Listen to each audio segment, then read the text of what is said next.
സംസ്ഥാനത്തെ ബി.ജെ.പിയുടെ എക്കാലത്തെയും സ്റ്റാർ ക്യാമ്പയിനറിൽ ഒരാൾ തന്നെയാണ് ശോഭാ സുരേന്ദ്രൻ. ബി.ജെ.പിയുടെ സംസ്ഥാന വൈസ് പ്രസിഡന്റ് ശോഭാ സുരേന്ദ്രൻ ഇപ്പോൾ പാലക്കാട് വീണ്ടും പ്രചാരണത്തിന്റെ ഭാഗമാകാൻ എത്തുമ്പോൾ ശോഭാ സുരേന്ദ്രനെ പരാമർശിച്ചുകൊണ്ടുള്ള പി ജയരാജന്റെ ആത്മകഥയുടെ ഭാഗം പുതിയ വിവാദം തുറന്നിരിക്കുന്നു. ഇടതുമുന്നണി അതിൽ പ്രതിരോധത്തിലായിരിക്കും ചെയ്യുന്ന ഒരു സാഹചര്യമുണ്ട്. ബി.ജെ.പി ഒരു എത്രത്തോളം വലിയൊരു എഡ്ജാണ് പാലക്കാട് പ്രതീക്ഷിക്കുന്നതെന്നൊക്കെയായിരുന്നു ഞാൻ ആദ്യം ചോദിക്കാൻ ഉദ്ദേശിച്ചത്. പക്ഷേ ഇപ്പോൾ ഈ രാഷ്ട്രീയ കേരളത്തിൽ ഇപ്പോൾ ചർച്ചയാകുന്നത് ഇടതുമുന്നണിയുടെ പ്രമുഖ നേതാക്കളിൽ ഒരാളായ പി ജയരാജൻ ശോഭാ സുരേന്ദ്രന്റെ പേര് തന്നെ പരാമർശിച്ചുകൊണ്ടുള്ള ആത്മകഥയുടെ ഭാഗങ്ങൾ പുറത്തു വരുന്നു. അത് നിഷേധിക്കുന്നത് അത് പാർട്ടിയുടെ വിഷയമാണ്. പക്ഷേ കൃത്യമായിട്ട് അതിനകത്ത് പരാമർശിക്കുന്നു ശോഭാ സുരേന്ദ്രന്റെ പേര്. ഏത് തരത്തിലാണ്? ഒന്നാമതായിട്ട് ശ്രീമാൻ പി ജയരാജൻ ഇതുവരെ ഞാൻ ഇങ്ങനെ ഒരു ആത്മകഥ എഴുതാനായിട്ട് പോകുന്നുവെന്ന് പറഞ്ഞിട്ടുണ്ട്. പക്ഷേ അതിന് പുസ്തകം പ്രകാശനം ചെയ്യാൻ വേണ്ടി കൊടുത്തു എന്ന് ഈ നിമിഷം വരെ മാധ്യമങ്ങളുടെ മുന്നിൽ സമ്മതിച്ചിട്ടില്ല എന്നുള്ളതാണ്. എന്നാൽ DC പോലെയുള്ള ഒരു പ്രസാധക കമ്പനി അവർ ഇതുപോലെ ഇത്രയും അറിയപ്പെടുന്ന, ഇത്രയും വർഷങ്ങൾ പൊതുപ്രവർത്തന രംഗത്ത് നിന്നിട്ടുള്ള, മാത്രവുമല്ല ഭാവിയിൽ വിവാദമാകാൻ സാധ്യതയുള്ള ഒട്ടേറെ കാര്യങ്ങളുള്ള ശ്രീമാൻ പി ജയരാജൻ്റെ ഈ പുസ്തകം പ്രകാശനം ചെയ്യാൻ വേണ്ടിയിട്ട് ഒരു കരാർ DC ഉണ്ടാക്കിയിട്ടുണ്ടാവില്ലേ? അപ്പോൾ ആ കരാറിൻ്റെ കോപ്പി അവരുടെ കയ്യിലുണ്ടാവുമല്ലോ. അപ്പോൾ ഇന്ന് സഖാവ് പി ജയരാജൻ എൻ്റെ പുസ്തകമല്ല ഇതെന്നും, ഇത് എൻ്റെ പുസ്തകത്തിൽ ഞാൻ അങ്ങനെയൊന്നും ഉദ്ദേശിച്ചിട്ടില്ലെന്നും പറഞ്ഞിട്ടില്ലെന്നും ഒക്കെയായിട്ട് ഒരു കാര്യം നമ്മൾ തീരുമാനിക്കുമ്പോൾ അത് പുസ്തകം എന്നുള്ളതല്ല. എന്തെങ്കിലും ഒരു വിഷയത്തെ നമ്മൾ തീരുമാനമെടുക്കുന്ന സമയത്ത് അതിനെക്കുറിച്ച് പലവട്ടം ആലോചിച്ച് ഉറപ്പിച്ചതിന് ശേഷമല്ലേ പൊതുപ്രവർത്തകരായിട്ടുള്ള ആളുകൾ ഏതെങ്കിലും ഒരു കാര്യം ചെയ്യാൻ വേണ്ടി പോവുക. അങ്ങനെ ചെയ്യാൻ പോയി കഴിഞ്ഞാൽ അത് പി ജയരാജനാകട്ടെ ആരോ ആവട്ടെ അതിനകത്ത് ഉറച്ചു നിൽക്കുക എന്നുള്ളത് രാഷ്ട്രീയക്കാർക്ക് വേണ്ട ഒരു ഗുണമാണ് എന്നാണ് ഞാൻ വിശ്വസിക്കുന്നത്. ഇവിടെ കേരളത്തിൻ്റെ മണ്ണിൽ എത്രയോ രാഷ്ട്രീയ നേതാക്കന്മാരുണ്ടായിട്ടുണ്ട്. അതിൽ എത്രയോ ആളുകൾ സ്വന്തം പ്രസ്ഥാനം വിട്ട് വേറെ പ്രസ്ഥാനത്തിലേക്ക് ചേക്കേറിയിട്ടുണ്ട്. എന്നിരുന്നാൽ പോലും അവർ എടുക്കുന്ന തീരുമാനങ്ങൾക്കെല്ലാം ഒരു കൃത്യതയുണ്ടായിരുന്നു. ആ കൃത്യതയുമായിട്ടാണ് അവർ മുന്നോട്ട് പോയിട്ടുള്ളത്. എനിക്ക് ആത്മകഥയെക്കുറിച്ച് ഇപ്പോൾ ഞാൻ അതിനെക്കുറിച്ച് കൂടുതൽ സംസാരിക്കേണ്ട കാര്യമില്ല. കാരണം എന്താണ്? പി ജയരാജനെ അദ്ദേഹം പറയുകയാണ് ഇതെൻ്റെ ആത്മകഥയല്ല. അപ്പോൾ പി ജയരാജൻ പറയുമല്ലോ, എന്തായാലും ആത്മകഥ എഴുതി തുടങ്ങിയിട്ടുണ്ട്, അത് വീടിനകത്താണ് ആ പേപ്പറുകളെല്ലാം ഇരിക്കുന്നത് എന്നാണ് ഇന്ന് രാവിലെ അദ്ദേഹത്തിൻ്റെ കമൻസ് കണ്ടപ്പോൾ നമുക്കൊക്കെ മനസ്സിലായിട്ടുള്ളത്. എങ്കിൽ DC എന്ന് പറയുന്ന ഇത്രയും അറിവും പ്രാപ്തിയുമുള്ള എത്രയോ ആളുകളുടെ പുസ്തകങ്ങൾ പ്രസിദ്ധീകരിച്ചിട്ടുള്ള DC കേരള സമൂഹത്തോട് തുറന്നു പറയേണ്ടതായിരുന്നു. കാരണം ആ വിശ്വാസ്യതയ്ക്കാണ് കോട്ടം തട്ടിയിട്ടുള്ളത്. അപ്പോൾ അവർ പറയേണ്ടതായിരുന്നു ഞങ്ങൾക്ക് ഇതിനുള്ള ഉത്തരവാദിത്വം ഏൽപ്പിച്ച് തന്നിട്ടുണ്ട് ജയരാജൻ എന്ന് പറയേണ്ടത് ആ പ്രസാധകരായിരുന്നു. അത് അവർ ഈ നിമിഷം വരെ അവർ പറഞ്ഞിട്ടില്ല. അവർ പറയാത്ത സാഹചര്യത്തിലും പുസ്തകത്തിന്റെ പ്രകാശനം നീട്ടിവെച്ച സാഹചര്യത്തിലും അടുത്ത പുസ്തകം ഇറങ്ങിക്കഴിഞ്ഞാൽ അതിനെക്കുറിച്ച് പരാമർശം നടത്താമെന്നാണ് ഞാൻ കരുതുന്നത്. എന്നാലും ശരി, ഇങ്ങനെ കേരളത്തിൽ ആദ്യമായിട്ടായിരിക്കും ഇങ്ങനൊരു സംഭവം നടക്കുന്നത്. ഇന്ന് 12 മണിക്ക് പ്രകാശനം ചെയ്യാമെന്ന് പറയുന്ന ഒരു പുസ്തകം, അതും ഇവർക്ക് ഇതൊരു യോഗമായിട്ടാണ് എനിക്ക് തോന്നുന്നത്. മാർക്സിസ്റ്റ് പാർട്ടിയുടെ കുറേ നാൾ മുമ്പുള്ള ഒരു തെരഞ്ഞെടുപ്പ് സമയത്ത് നമ്മൾ കണ്ടതാണ്. TP ചന്ദ്രശേഖരനെ കൊലപ്പെടുത്തിയതിന് ശേഷം രമയെ കാണാൻ വേണ്ടിയിട്ട് അന്നത്തെ അതിപ്രഗത്ഭനായിട്ടുള്ള പൊതുപ്രവർത്തകൻ, മാർക്സിസ്റ്റുകാരൻ, ബഹുമാനപ്പെട്ട അച്യുതാനന്ദൻ രമയുടെ വീട്ടിൽ ചെല്ലുന്നതും രമയെ കെട്ടിപ്പിടിക്കുന്നതും ആശ്വസിപ്പിക്കുന്നതും നമ്മൾ കണ്ടതാണ്. കഴിഞ്ഞ പാർലമെന്റ് തെരഞ്ഞെടുപ്പിൽ ശോഭാ സുരേന്ദ്രനെ എങ്ങനെയെങ്കിലും ഇല്ലാതെയാക്കണം എന്ന് തീരുമാനമെടുത്തുകൊണ്ട് ചില ആളുകൾ രംഗപ്രവേശം ചെയ്യുകയും ആ രംഗപ്രവേശം ചെയ്ത സമയത്ത് അന്നത്തെ ആ തിരക്കഥയുടെ പിറകിൽ ആരൊക്കെയാണോ പ്രവർത്തിച്ചത് അതിൽ ഒരാളുടെ വസ്തുതയാണല്ലോ ഞാൻ ഇത്രയും മാസങ്ങൾ രഹസ്യമാക്കി സൂക്ഷിച്ചത് എന്നുള്ള വേദനയോടുകൂടി തന്നെയാണ്. അങ്ങനെ എന്തായാലും എന്നെ തകർക്കാൻ വേണ്ടിയിട്ട് പരിശ്രമിച്ചിട്ടുള്ള ഒരു പൊതുപ്രവർത്തകന്റെ തനി നിറം കേരളത്തിന്റെ പൊതുസമൂഹത്തിന്റെ മുന്നിൽ തുറന്നു കാണിക്കണം എന്ന തീരുമാനമെടുത്തുകൊണ്ട് പിയുമായി കണ്ട വിഷയത്തെക്കുറിച്ച് ഞാൻ പരാമർശിച്ചിട്ടുള്ളത്. അപ്പൊ തീർച്ചയായിട്ടും അതിനെക്കുറിച്ച് കേരളത്തിന്റെ മാർക്സിസ്റ്റ് പാർട്ടിയുടെ നേതൃത്വം പരിശോധിക്കുകയും മനസ്സിലാക്കുകയും ഒക്കെ ചെയ്തിട്ടുണ്ട് എന്ന് ഞാൻ കരുതുന്നു. അത് അവരുടെ വിഷയമാണ്, ഞാൻ അതിലേക്ക് കടക്കുന്നില്ല. എൻ്റെ വിശ്വാസ്യതയെ ചോദ്യം ചെയ്താലോ അല്ലെങ്കിൽ ശോഭാ സുരേന്ദ്രന്റെ നിലവാര തകർച്ചയാണ് എന്ന് ശ്രീമാൻ പി ജയരാജൻ പറഞ്ഞാലോ പി ജയരാജന്റെ സർട്ടിഫിക്കറ്റിലല്ല ഞാൻ ഇത്രയും കാലം പൊതുപ്രവർത്തനം നടത്തിയിട്ടുള്ളത്. എനിക്ക് വിശ്വാസ്യത ഉള്ളത് കൊണ്ടാണ് ഒന്നുമില്ലാത്ത ഒരു ബൂത്തിൽ പോലും ഞാൻ തെരഞ്ഞെടുപ്പിൽ ചെന്ന് നിൽക്കുന്ന സമയത്ത് അവിടുത്തെ ജനങ്ങൾ എന്നെ വിശ്വസിക്കുന്നത് കൊണ്ടാണ് ഇന്ന് എവിടെ തെരഞ്ഞെടുപ്പിൽ മത്സരിക്കുമ്പോഴും വോട്ട് ഡബിളാക്കി തരാൻ ജനം തയ്യാറാകുന്നത്. അത് എൻ്റെ കയ്യിൽ ഒന്നും ഉണ്ടായിട്ടല്ല. എൻ്റെ കയ്യിൽ ആകെയുള്ളത് ഞാൻ പറയുന്നതിൽ ശരിയുണ്ട് എന്ന് ഇവിടുത്തെ പൊതുസമൂഹത്തിന്. ബി.ജെ.പിയിലേക്ക് ഇ.പി. ജയരാജൻ പോകുക എന്നുള്ള കഥയ്ക്ക് പിറകിൽ തന്നെ ശോഭാ സുരേന്ദ്രനാണ്. അങ്ങനെയാണ് ഈ പുറത്തു വന്ന ഭാഗത്തിലൊക്കെ ഉള്ളത്. ശോഭാ സുരേന്ദ്രന്റെ പേര് മാത്രം പറഞ്ഞുകൊണ്ടാണ് ആ ബി.ജെ.പി കഥ നിഷേധിച്ചിരിക്കുന്നത്. കഥയിൽ ഉണ്ടാവില്ലെന്ന് കണ്ടറിയാം. അല്ല, അത് നമുക്കത് ഉണ്ടാകുന്ന സമയത്ത് പറയാം. പക്ഷേ ശോഭാ സുരേന്ദ്രന് അതിൻ്റെ ഒരു ആവശ്യം എന്താണ്? കാരണം എനിക്ക് ഇത്തരത്തിൽ ഇത്രയും വർഷം പൊതുപ്രവർത്തന രംഗത്ത് നിന്നിട്ടുള്ള ഒരു വ്യക്തിയെ എന്തിനാണ് കേരളത്തിൻ്റെ മുന്നിൽ ഞാൻ എന്നെങ്കിലും കേരളത്തിൽ ഒരു രാഷ്ട്രീയ പ്രവർത്തനവുമായി ബന്ധപ്പെട്ടുകൊണ്ട് നടക്കാത്ത ഒരു കാര്യത്തെക്കുറിച്ച് ഞാൻ ഇതുവരെ സൂചന നൽകിയിട്ടില്ല. അപ്പൊ ആദ്യമായിട്ട് ശ്രീമാൻ ഇ.പി. ജയരാജന്റെ കാര്യത്തിൽ മാത്രം ശോഭാ സുരേന്ദ്രന് ഒരു ഗൂഢാലോചന ഉണ്ടാക്കാൻ മാത്രം എന്ത് വിഷയമാണ് അതിനകത്തുള്ളത്? അപ്പൊ അത് സമൂഹം തന്നെ തെളിയിക്കും. ഇ.പി. ജയരാജന്റെ ആത്മകഥ പുറത്തു വരട്ടെ. അത് പുറത്തു വന്ന് വായിച്ചതിന് ശേഷം തീർച്ചയായിട്ടും അതിന്റെ മറുപടി മാധ്യമങ്ങളുടെ മുന്നിൽ ഞാൻ പറയും. കെ സുധാകരൻ ഇതിനു ശേഷം പ്രതികരിച്ചിരിക്കുന്നത് ഇ.പി. ബി.ജെ.പിയിലേക്ക് തന്നെ പോവുകയാണ്, നിങ്ങൾ നോക്കിക്കോളൂ, അല്ലെങ്കിൽ DC-ക്കെതിരെ അവർ നിയമ നടപടി സ്വീകരിക്കട്ടെ എന്നൊക്കെ പറയുന്നുണ്ട്. എന്തുകൊണ്ട് അങ്ങനെ ഒരു ചർച്ച ഉണ്ടായിട്ടുണ്ടെങ്കിൽ അത് പരിപൂർണമായിട്ട് ഇ.പി. ബി.ജെ.പിയിലേക്ക് പോകാനുള്ള ഒരു ചർച്ച നടത്തിയിട്ടുണ്ടെങ്കിൽ അത് പരിപൂർണമായിട്ട് അടഞ്ഞു കഴിഞ്ഞു അങ്ങനെ തന്നെയാണോ? അതോ അതിൻ്റെ എന്തെങ്കിലും ഒരു തുടർ ചർച്ചകളൊക്കെ ഏതെങ്കിലും ഭാഗത്ത് പിന്നെ നടന്നിരുന്നു അതിനുശേഷം, ഗ്രാമനിലയത്തിലെ ഇതിനു ശേഷം? അല്ല, എന്നെ സംബന്ധിച്ച് ഞാൻ നിരവധിയായിട്ടുള്ള പൊതുപ്രവർത്തകരുമായിട്ട്, അത് വളരെ ഉന്നതിയിലിരിക്കുന്ന പല ആളുകളുമായിട്ട് ചർച്ച നടത്താൻ അസുലഭമായിട്ടുള്ള അവസരം കിട്ടിയിട്ടുള്ള ഒരാളാണ്. കാരണം അതിന് എനിക്ക് അതിൻ്റേതായിട്ടുള്ള ചുമതലകൾ ഉണ്ടായിരുന്ന സമയത്തും. മറ്റൊന്ന്, ഞങ്ങളുടെ പാർട്ടിക്കകത്തേക്ക് ഇനിയും ധാരാളം ആളുകൾ കടന്നു വരും എന്നുള്ളത് ഒരു യാഥാർത്ഥ്യം തന്നെയാണ്. ഇവിടെ ഒരു മൂന്നാം ബദൽ എന്നുള്ളത് ജനങ്ങൾ ആഗ്രഹിക്കുന്നു. ആ ആഗ്രഹത്തിന് ഒരു തുടർച്ചയുണ്ടാകും, ഇനിയും ചർച്ചകൾ ഉണ്ടാകും. അത് ചിലപ്പോൾ സംസ്ഥാന പ്രസിഡന്റുമായിട്ടായിരിക്കും ചിലർ ചർച്ച ചെയ്യുക, ചിലർ ശോഭാ സുരേന്ദ്രനായിട്ട് ചർച്ച ചെയ്താൽ മതി എന്ന് തീരുമാനിക്കും. ഇതൊക്കെ ആ വ്യക്തികളുടെ മനസ്സിന്റെ താല്പര്യമാണ്. അപ്പൊ അതങ്ങനെ അനുസ്യൂതം മുന്നോട്ട് പോകും. ഞങ്ങൾ കേരളത്തിന്റെ പൊതുപ്രവർത്തന മണ്ഡലത്തിൽ ഭാരതീയ ജനതാ പാർട്ടിയുടെ വിപുലമായിട്ടുള്ള അടിത്തറയോടൊപ്പം തന്നെ അതിന് വലിയ വികാസം ഉണ്ടാക്കിക്കൊണ്ട് പാർട്ടിയെ ഭരണകൂടത്തിന്റെ തലപ്പത്തെത്തിക്കാൻ സാധിക്കുന്ന രീതിയിലേക്ക് കൊണ്ടുപോവുക എന്നുള്ള ദൗത്യത്തെ ഏറ്റെടുത്തുകൊണ്ട് തന്നെ ഞങ്ങൾ മുന്നോട്ട് പോകും എന്നുള്ളതാണ്. ഇദ്ദേഹത്തിന്റെ വിഷയവുമായി ബന്ധപ്പെട്ടുകൊണ്ട് എന്തടിസ്ഥാനത്തിലാണ് ശ്രീമാൻ സുധാകരൻ പറയുന്നതെന്ന് എനിക്കറിയില്ല. പക്ഷെ ഒരു കാര്യം ഞാൻ നിങ്ങളോട് പറയാം. ഈ വ്യക്തിയുമായി, അതായത് എന്തൊക്കെയാണോ സംഭവിച്ചിട്ടുള്ളത് ആ സംഭവിച്ച കാര്യങ്ങളെല്ലാം അപ്പാടെ നിഷേധിക്കുന്ന ഒരു വ്യക്തിയുമായിട്ട് ഇനി എന്തിന്റെ പേരിലാണെങ്കിലും ശോഭാ സുരേന്ദ്രൻ എന്ന് പറയുന്ന ഒരു പൊതുപ്രവർത്തകയ്ക്ക് ഒരു കൂടിക്കാഴ്ച ഇനി ഉണ്ടായിരിക്കില്ല. കാരണം കളവ് പറയുന്ന ഒരാളെ, കളവ് നമുക്ക് രക്ഷപ്പെടാൻ വേണ്ടിയിട്ട് ചില ആളുകൾ ചില സമയത്ത് കളവ് പറയും. എന്നാൽ എല്ലാ കാര്യങ്ങളും നിഷേധിക്കുന്ന ഒരാളെ ഞാൻ എൻ്റെ പൊതുപ്രവർത്തന ജീവിതത്തിൽ ആദ്യമായിട്ടാണ് കാണുന്നത് എന്നുള്ളത് കൊണ്ട്. പക്ഷെ രാഷ്ട്രീയപരമായിട്ട് ഇന്ന് വോട്ടെടുപ്പിന്റെ ദിവസം ഇങ്ങനെ ഒരു കാര്യം പുറത്തു വരിക, അത് പ്രതിരോധത്തിലാക്കുന്ന ഇടതുമുന്നണിക്കാണ്. അത് പാലക്കാട് അടക്കം ഇതാർക്കാണ് ഗുണം ചെയ്യുന്നത്? അത് ബി.ജെ.പിക്ക് അടക്കം ഗുണമാവുന്നില്ലേ? അതായത് നോക്കൂ, 2 ലക്ഷം രൂപയോളം, എൻ്റെ അറിവാണ്, അത് ശരിയാണോ അല്ലയോ എന്നുള്ളത് DC പറയട്ടെ. DC പുസ്തകോത്സവത്തിന് കേരളത്തിന്റെ ബജറ്റിൽ നിന്ന് പിണറായി വിജയൻ അധികാരത്തിൽ വന്നതിന് ശേഷം 2 ലക്ഷം രൂപ വെച്ചുകൊണ്ട് കറക്റ്റായിട്ട് പുസ്തകോത്സവം നടക്കുന്ന എല്ലാ സമയത്തും ബജറ്റിലൂടെ തന്നെ കൊടുക്കുന്ന ഒരു പ്രസാധകരാണ് അവർ എന്നാണ് ഞാൻ മനസ്സിലാക്കിയിട്ടുള്ളത്. അതല്ലെങ്കിൽ DC-ക്ക് നിഷേധിക്കാം. അങ്ങനെയുള്ള പാർട്ടിയുമായിട്ട് അഭേദ്യമായിട്ട് നല്ല ബന്ധം വെച്ച് പുലർത്തുന്ന DC-യെ മാർക്സിസ്റ്റ് പാർട്ടി അവിശ്വസിക്കുമോ? അപ്പൊ എന്തിനാണ് മാർക്സിസ്റ്റ് പാർട്ടി അങ്ങനെ അവിശ്വസിക്കുന്നത്? അങ്ങനെയാണെങ്കിൽ ഇ.പി. ജയരാജൻ അറിയാതെ DC-യും അറിയാതെ ഇത്തരത്തിൽ ചില ഭാഗങ്ങൾ പുറത്തു വരും എന്നുള്ളത് അതും തെരഞ്ഞെടുപ്പ് ദിവസം എന്ന് പറഞ്ഞിരിക്കുന്നത് ഇ.പി. പറയുന്നതാണ്, ഞങ്ങൾ വിശ്വസിക്കുന്നത് എന്ന് പറഞ്ഞിരിക്കുന്നത് തൽക്കാലത്തേക്കുള്ള ഒരു പറച്ചിൽ മാത്രമാണ് എന്നാണ്. അല്ല, അത് തെരഞ്ഞെടുപ്പ് കഴിയുന്നത് വരെ പറയുകയാണെങ്കിലോ, പുസ്തക പ്രകാശനം നടത്തുന്നത് വരെ എന്ത് വേണമെങ്കിലും ഗോവിന്ദ മാഷിക്ക് പറയാമല്ലോ. അപ്പൊ പുസ്തക പ്രകാശനം കഴിഞ്ഞാലല്ലേ കേരളത്തിലെ ജനങ്ങളുടെ കയ്യിൽ ആ പുസ്തകം കിട്ടി അവർ ആ പുസ്തകം വായിക്കാൻ പോകുന്നുള്ളൂ. അപ്പോൾ സ്വാഭാവികമായിട്ടും അത് നിഷേധിക്കാനുള്ള അവർക്ക് അവകാശമുണ്ട്. ഇ.പി.യെ വിശ്വസിക്കാൻ അവർക്ക് അവകാശമുണ്ട്.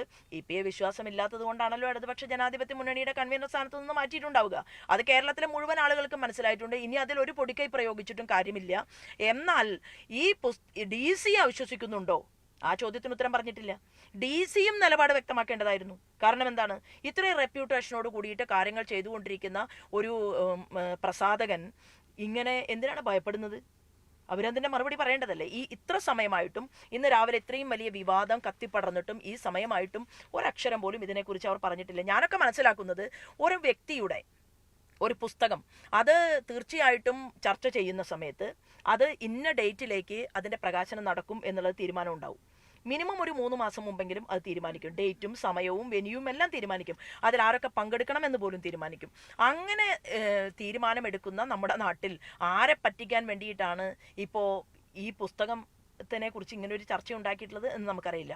അത് അന്വേഷിക്കേണ്ടതും അത് മനസ്സിലാക്കേണ്ടതും പരിശോധിക്കേണ്ടതും മാർക്സിസ്റ്റ് പാർട്ടിയാണ്. അത് അവരുടെ ആഭ്യന്തര പ്രശ്നമാണ്. ആരെങ്കിലും ഇത് ശ്രീമാൻ ഇ പി ജയരാജനെതിരായിട്ട് വീണ്ടും ശ്രീമാൻ ഇ പി ജയരാജൻ മാർക്സിസ്റ്റ് പാർട്ടിക്കെതിരെ പ്രതിരോധവുമായിട്ട് ഇറങ്ങിയിട്ടുണ്ട് എന്ന് വരുത്തി തീർക്കാൻ വേണ്ടിയിട്ടാണെങ്കിലോ, അത് അവരുടെ പാർട്ടി കമ്മിറ്റിയിൽ വീണ്ടും ചർച്ച ചെയ്യാൻ വേണ്ടിയിട്ടാണെങ്കിലോ, അതിനിപ്പോൾ എല്ലാവരും ആ ആഭ്യന്തര കാര്യത്തിലേക്ക് ശോഭാ സുരേന്ദ്രനെ, മറ്റൊരു പാർട്ടിയിൽ നിൽക്കുന്ന ശോഭാ സുരേന്ദ്രനെ എന്തിനാണ് പിടിച്ചു വലിക്കുന്നത് എന്നുള്ള ഒരു ചോദ്യം. അത് ഒരു വെടിക്ക് രണ്ട് പക്ഷിയല്ലേ? കാരണം കഴിഞ്ഞ എത്രയോ നാളുകളായിട്ട് ശോഭാ സുരേന്ദ്രനെ എല്ലാ മേഖലകളിലും, ഇപ്പോൾ പൊന്നാനിയിലെ വ്യാജ ബലാത്സംഗ കേസ് ഉണ്ടായ സമയത്ത് ഞാൻ എന്താ പറഞ്ഞത്? ഞാൻ അവിടേക്ക് ഓടിപ്പോയത് ആ സ്ത്രീയെ സഹായിക്കാൻ വേണ്ടിയിട്ടാണ്. ഞാൻ എല്ലാ സമയത്തും ഇങ്ങനെ പോവാറുണ്ട്. എന്തെങ്കിലും ഒരു വിഷയം നമ്മൾ മാധ്യമങ്ങളിലൂടെ കണ്ടു കഴിഞ്ഞാൽ അതിനെക്കുറിച്ച് അടുത്തുള്ളവരോട് ചോദിക്കും. അയ്യോ, ഇത് സങ്കടകരമായി പോയല്ലോ, നമുക്കൊന്ന് പോയി നോക്കണം എന്ന് പറഞ്ഞ് കാറിൽ കയറി നമ്മൾ പോകുന്നതിന്റെ കൂട്ടത്തിൽ വഴിയോരത്തുള്ള എനിക്ക് എൻ്റെ കൂടെ കൂട്ടാൻ പറ്റാവുന്ന പാർട്ടിയുടെ നേതാക്കന്മാരെ ആ കാറിനകത്ത് കയറ്റിയിരുത്തും. ഒറ്റയ്ക്ക് ഞാൻ പോവുകയല്ല. അങ്ങനെ പോയ ഒരു സംഭവമാണ്. ആ സ്ത്രീയെ സഹായിക്കണം എന്ന് കരുതിയിട്ട് അവർക്ക് എന്തെങ്കിലും നിയമസഹായം വേണമെങ്കിൽ കൊടുക്കണം എന്ന് ആഗ്രഹിച്ചുകൊണ്ട് മറുപക്ഷത്ത് പോലീസ് നിൽക്കുന്നത് കൊണ്ട് ഒരു സ്ത്രീ തെരുവിൽ വേദനിക്കപ്പെടുമല്ലോ എന്നുള്ള ആശങ്കയോട് കൂടിയിട്ടാണ് ഞാൻ പൊന്നാനി വരെ എത്തുന്നത്. പക്ഷെ അവിടെ എത്തിയ സമയത്താണ് എനിക്ക് മനസ്സിലാക്കാൻ സാധിച്ചത് ഇത് കൃത്യമായി മുട്ടിൽ മരമുറിയുമായി ബന്ധപ്പെട്ടുകൊണ്ടുള്ള ഒരു വലിയ വ്യാജമായിട്ടുള്ള, അന്നത്തെ അന്വേഷണം നടത്തി മുട്ടിൽ മരമുറിയുടെ കുറ്റപത്രം സമർപ്പിക്കാൻ വേണ്ടി ശ്രമിച്ചവരുടെ കൂട്ടത്തിലുള്ള ഒരു പോലീസ് ഓഫീസർ കൂടിയാണ് എന്ന് എനിക്ക് മനസ്സിലാക്കാൻ സാധിച്ചത് അവിടെയുള്ള മറ്റു രാഷ്ട്രീയക്കാരുടെ ചർച്ച കണ്ടിട്ടാണ്. അപ്പോഴാണ് എനിക്ക് മനസ്സിലായത് ആ സ്ത്രീക്ക് പണം വാഗ്ദാനം ചെയ്തുകൊണ്ട് പോലും ആൻഡോയെ പോലെയുള്ള ആളുകൾ ഇതിന്റെ പിറകിൽ പ്രവർത്തിച്ചിട്ടുണ്ടെന്നും അൻവർ നേരിട്ട് തന്നെ റിപ്പോർട്ടർ ചാനലിന്റെ ഒരു പ്രവർത്തകനെയും കൊണ്ടുവന്ന് ഇത് ഇന്ന രീതിയിൽ പറയണം എന്ന് പറഞ്ഞിട്ടുണ്ട് എന്ന് ഞാനല്ലല്ലോ പറഞ്ഞത്. മാർക്സിസ്റ്റ് പാർട്ടിയുടെ അവിടുത്തെ ജില്ലാ സെക്രട്ടേറിയറ്റ് മെമ്പറാ പറഞ്ഞത്. അദ്ദേഹത്തിന്റെ വരെ സ്റ്റേറ്റ്മെന്റ് പുറത്തുണ്ട്. അപ്പൊ ഇത് അന്വേഷിക്കണം എന്നുള്ളതാണ്. അപ്പൊ ഞാൻ മനസ്സിലാക്കുന്നത്, എന്തൊരു വിഷയം ഉണ്ടാകുമ്പോഴും ആ വിഷയത്തിനകത്ത് ശോഭാ സുരേന്ദ്രനെ ചേർത്താൽ ഒരു സ്ത്രീയല്ലേ, അപ്പൊ ശോഭാ സുരേന്ദ്രൻ മാനസികമായിട്ട് തകർന്നു പോയാലോ? തകർന്നു പോയി വീടിനകത്തിരുന്ന പൊന്നാനി കേസിനകത്ത് ആഭ്യന്തര വകുപ്പ്, പോലീസ്, ഇപ്പൊ പോലീസിനെ തന്നെ പ്രതികൂട്ടിൽ നിർത്തിയൊരു വിഷയമായിരുന്നു. പോലീസ് എന്ത് നിലപാടെടുത്തിരിക്കുന്നു എന്നാണ് കരുതുന്നത്? അല്ല, പോലീസ് നിലപാടെടുക്കാൻ വൈകി എന്നുള്ളതാണ് ഞാൻ മനസ്സിലാക്കുന്നത്. കാരണം പോലീസിലെ തന്നെ ഉന്നത ഉദ്യോഗസ്ഥന് നിസ്സാരമായിട്ടൊരു സംഭവമല്ലല്ലോ പറഞ്ഞത്. സർക്കിൾ ഇൻസ്പെക്ടർ പീഡിപ്പിക്കുന്നു, അത് കഴിഞ്ഞ് DYSP പീഡിപ്പിക്കുന്നു, പിന്നീട് SP പീഡിപ്പിക്കുന്നു. ഒരു സ്ത്രീ ഇങ്ങനെ കേരളത്തിന്റെ പൊതുസമൂഹത്തിന്റെ മുന്നിൽ ഇത്രയും എന്താ പറയാ, ഒരു മനുഷ്യനും വിശ്വസിക്കാൻ പറ്റാത്ത രീതിയിലുള്ള ഈ ഒരു തിരക്കഥ പറയാൻ മാത്രം കഴിവും പ്രാപ്തിയുമുള്ള ഒരു സ്ത്രീയൊന്നുമല്ല അവരെ. അപ്പൊ അവരുടെ പിറകിൽ ആളുകളുണ്ട്. ഈ രാജ്യം എന്ന് പറയുന്നത്, ഒരു പെൺകുട്ടി പീഡിപ്പിക്കപ്പെട്ടാൽ, ഒരു അമ്മ പീഡിപ്പിക്കപ്പെട്ടാൽ അവർക്ക് വേണ്ടിയിട്ട് സുരക്ഷയൊരുക്കണമെന്ന് തീരുമാനമെടുത്തുകൊണ്ട് കുറ്റകൃത്യങ്ങൾ കുറയ്ക്കാൻ വേണ്ടിയിട്ട് ശിക്ഷയിൽ വരെ കാഠിന്യം കൊടുത്തുകൊണ്ട് മുന്നോട്ട് പോകുന്ന ഈ നാട്ടിൽ നാളെ അറിവും പ്രാപ്തിയുമില്ലാത്ത സ്ത്രീകളെ ഉപയോഗിച്ചുകൊണ്ട് ചില മേലാളന്മാർ കളിക്കാൻ വേണ്ടിയിട്ട് പരിശ്രമിക്കുകയാണെങ്കിൽ, അവരുടെ വിജയത്തിനു വേണ്ടി പരിശ്രമിക്കുകയാണെങ്കിൽ ഇത് അവസാനത്തേതായിരിക്കണം എന്നുള്ള ഒരു തീരുമാനമാണ് ഈ വിഷയത്തിൽ എനിക്കുള്ളത്. അത് അതിൻ്റെ രീതിയിൽ തന്നെ എനിക്ക് പറയാനുള്ള ഇടങ്ങളിലെല്ലാം ഞാൻ പറയുകയും ആവശ്യമായിട്ടുള്ള ഞാൻ പറഞ്ഞല്ലോ, എന്നെ ഇത് അന്വേഷണം മുന്നോട്ട് പോവുകയും കോടതിയിൽ പോവുകയുമാണെങ്കിൽ ശോഭാ സുരേന്ദ്രൻ എങ്ങനെ പൊന്നാനിയിൽ എത്തിപ്പെട്ടു എന്നതും ഞാൻ അവിടെ എനിക്ക് മനസ്സിലാക്കാൻ സാധിച്ച കാര്യങ്ങളും കോടതിയിൽ പറയും എന്ന് പറഞ്ഞ ഒരാളാണ്. അപ്പൊ കഴിഞ്ഞ കുറേ ദിവസങ്ങളായിട്ട് എന്നെ എങ്ങനെയെങ്കിലും ഒന്ന് ഒതുക്കാൻ, ഇല്ലാതാക്കാൻ സാധിക്കുമോ എന്നുള്ള ഒരു ഗൂഢാലോചനയാണ് നടക്കുന്നത്. ആ ഗൂഢാലോചന നടക്കുമ്പോൾ ആലപ്പുഴയിലെ തെരഞ്ഞെടുപ്പിൽ ശോഭാ സുരേന്ദ്രൻ കത്തിക്കയറി നിൽക്കുകയാണ്. അമിത്ഷാജി പോലും അവിടെ പരിപാടിയിലേക്ക് വരും എന്നുള്ള ഒരു ധാരണ മാധ്യമ സുഹൃത്തുക്കൾക്കും ജനങ്ങൾക്കും മനസ്സിലായ ഒരു സമയത്താണ് ഞാൻ ഇത്രയും വലിയ ഒരു കരിമണൽ കർത്തയുടെ വിഷയമാണെങ്കിലും ശ്രീമാൻ KC വേണുഗോപാലിന്റെ വിഷയമാണെങ്കിലും വലിയ കാര്യങ്ങളെല്ലാം തന്നെ എനിക്ക് കിട്ടിയ അറിവിന്റെ അടിസ്ഥാനത്തിൽ, രേഖകളുടെ അടിസ്ഥാനത്തിൽ പൊതുജനങ്ങളോട് സമ്മതിച്ച സമയത്താണ് അവിടെ വലിയൊരു വിവാദമുണ്ടാക്കി എന്നെ തകർത്ത് തരിപ്പണമാക്കാൻ പരിശ്രമിക്കുന്നത്. ആ പരിശ്രമത്തിനകത്ത് അന്നും ഞാൻ പറഞ്ഞിരുന്നു, ടർട്ടിൽ ഹോട്ടൽ, ആ ഹോട്ടലിനകത്താണ് ശ്രീമാൻ EP ജയരാജനും അതുപോലെ തന്നെ ശ്രീ ഗോകുലം ഗോപാലനും അതുപോലെ തന്നെ ഈ ആൻഡോ പോലുള്ള ആളുകളും ഒരുമിച്ച് കൂടിയിട്ടുള്ളത് എന്നുള്ളത് അന്ന് എനിക്ക് മനസ്സിലായിട്ടുണ്ട്. അന്ന് 2 വ്യക്തികളുടെ പേരാണ് ആ ഹോട്ടലിൽ ജോലി ചെയ്ത ആളുകളുടെ ഭാഗത്ത് നിന്ന് എനിക്ക് കിട്ടിയിട്ടുള്ളത്. ഞാൻ എല്ലാവരുടെയും പേര് വിളിച്ചു പറയുന്ന പക്വതയില്ലാത്ത ഒരാളല്ല. കാരണം എനിക്കറിയാം ആരുടെ പേരെല്ലാം പറയണം. കാരണം എന്താണ്, ഒരു സാധാരണക്കാരൻ ചെയ്യുന്ന ഒരു തെറ്റ് അത് അറിവില്ലായ്മ കൊണ്ടായിരിക്കാം. എന്നാൽ അറിവും പ്രാപ്തിയും സമ്പത്തും അതുപോലെ സ്വാധീന ശക്തിയുമൊക്കെ കയ്യിലുള്ള ആളുകൾ ചെയ്യുന്ന ഒരു തെറ്റിനെ ചെറുതായിട്ട് കണക്കാക്കാൻ സാധിക്കില്ല എന്ന് വിശ്വസിക്കുന്നവരുടെ കൂട്ടത്തിലാണ് ഞാൻ. അത് ഞാൻ പറഞ്ഞതാണോ ശരി, EP പറഞ്ഞതാണോ ശരി എന്നുള്ളത് നിയമപരമായിട്ടുള്ള പോരാട്ടം നടത്താൻ അദ്ദേഹം കുറെ നാൾ മുമ്പ് പറഞ്ഞതല്ലേ എല്ലാവരുടെയും മുന്നിൽ. അപ്പൊ ആ സമയത്ത് നമുക്ക് അതിന്റെ ബാക്കി കാര്യങ്ങൾ ബോധ്യപ്പെടുത്താം. ഇനി പാലക്കാടേക്ക് വരുമ്പോൾ ശോഭാ സുരേന്ദ്രൻ പ്രചാരണത്തിൽ ശക്തമാകുമ്പോൾ ഈ പാർട്ടിക്കകത്ത് എന്തെങ്കിലും ഭിന്നിപ്പുണ്ടോ, സ്ഥാനാർത്ഥി നിർണയവുമായിട്ട് മറ്റ് വിഷയങ്ങളുണ്ടോ എന്നുള്ള എല്ലാ സംശയങ്ങളും അണികൾക്ക് മുന്നിൽ പോലും ഇല്ലാതാവുകയാണ്. പാർട്ടി കൂടുതൽ ശക്തി, കൂടുതൽ എഡ്ജ് അതൊക്കെ പ്രതീക്ഷിക്കുന്നുണ്ട് പാലക്കാട് BJP അല്ലേ? അല്ല, തീർച്ചയായിട്ടും പ്രതീക്ഷിക്കുന്നുണ്ട്. കാരണം എന്ന് പറയുന്നത് എൻ്റെ പ്രസ്ഥാനം എനിക്ക് എത്രയോ അവസരങ്ങൾ തെരഞ്ഞെടുപ്പിൽ മത്സരിക്കാൻ വേണ്ടിയിട്ട് നൽകിയിട്ടുണ്ട്. പിന്നീട് നിർഭാഗ്യവശാൽ പാലക്കാട് തെരഞ്ഞെടുപ്പുമായി ബന്ധപ്പെട്ടുകൊണ്ട് ശോഭാ സുരേന്ദ്രൻ എന്നുള്ള പേര് ചർച്ച ചെയ്യപ്പെട്ടു എന്നുള്ളതാണ്. അതിനു മുൻപ് തന്നെ മാധ്യമ സുഹൃത്തുക്കൾ എല്ലാവരും കൂടിയിട്ടുള്ള വിപുലമായിട്ടുള്ള ഒരു യോഗം ഇവിടെ നടന്നിരുന്നു. അന്ന് ശ്രീമാൻ സുരേഷ് ഗോപി ഉണ്ടായിരുന്നു, ശ്രീ ജോർജ് കുര്യൻ ഉണ്ടായിരുന്നു. ആ വേദിയിൽ എനിക്ക് സംസാരിക്കാൻ അവസരം തന്നിരുന്നു. അതായത് അന്ന് സ്ഥാനാർത്ഥി ആരാണെന്ന് പൊതുസമൂഹത്തിന്റെ മുന്നിൽ അറിയാത്ത സമയത്ത് അന്ന് ഞാൻ എന്താ പ്രസംഗിച്ചത്? ഞാൻ പ്രസംഗിച്ചത് പഴയ അതിൻ്റെ ആ ന്യൂസ് ഉണ്ടാകുമെന്ന് ഞാൻ വിശ്വസിക്കുകയാണ്. അന്ന് ഞാൻ പറഞ്ഞത് വ്യക്തിയെ ആരാണ് എന്നുള്ളതിന് പ്രസക്തിയില്ല. നരേന്ദ്രമോദിക്കുള്ള ഒരു സമ്മാനമായിട്ട് ഇവിടെ നിന്ന് താമര ചിഹ്നത്തിൽ വിജയിച്ചുകൊണ്ട് ഒരാൾ പോകണം എന്നുള്ളതാണ്. അങ്ങനെ വ്യക്തമായി സുദൃഢമായിട്ട് പ്രസംഗിച്ച ഒരു പേര് ആണ് എൻ്റെ ഉള്ളത്. അങ്ങനെയുള്ള എന്നെ വീണ്ടും ഞാൻ സ്ഥാനാർത്ഥി മോഹവുമായിട്ട് നടക്കുന്ന ഒരാളാണെന്ന് വരുത്തി തീർത്തുകൊണ്ടുള്ള നിരവധിയായിട്ടുള്ള വാർത്തകളെല്ലാം വന്നു.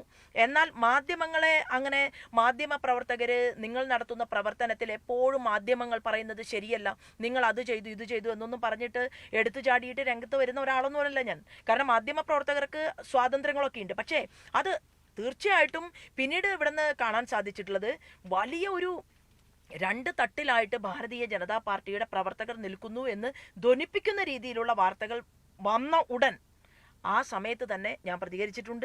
മാത്രവുമല്ല, ഞാനിവിടെ എത്രയോ ദിവസങ്ങളായിട്ട് കുടുംബയോഗങ്ങളിൽ പങ്കെടുക്കുന്നു, നിരവധിയായിട്ടുള്ള വ്യക്തികളെ കാണുന്നു, സാമുദായിക നേതാക്കന്മാരെ കാണുന്നു. ഇവിടെ മത്സരിക്കുന്ന സ്ഥാനാർത്ഥിയെ വിജയിപ്പിക്കണം എന്ന് ആവശ്യപ്പെട്ടുകൊണ്ട് പ്രസിഡന്റ് നൽകിയിട്ടുള്ള എല്ലാ പരിപാടികളിലും ഞാൻ ഉണ്ട് എത്രയോ ദിവസങ്ങളായി. അപ്പം തീർച്ചയായിട്ടും ഞങ്ങളുടെ ആവശ്യം എന്നുള്ളത്, ഞാൻ ഉൾപ്പെടെയുള്ള BJPയുടെ നേതൃനിരയിൽ പ്രവർത്തിക്കുന്നവരുടെയും ഞങ്ങളുടെ പ്രവർത്തകരുടെയും ആവശ്യം എന്ന് പറയുന്നത് കേരള നിയമസഭയ്ക്കകത്ത് ഒരു 3-ാം ബദൽ ഉണ്ടാകും. സന്ദീപ് ഫാക്ടർ അത് ആ ഇഷ്യൂ തീർന്നു? BJP അങ്ങനെയാണോ കണക്കാക്കുന്നത്?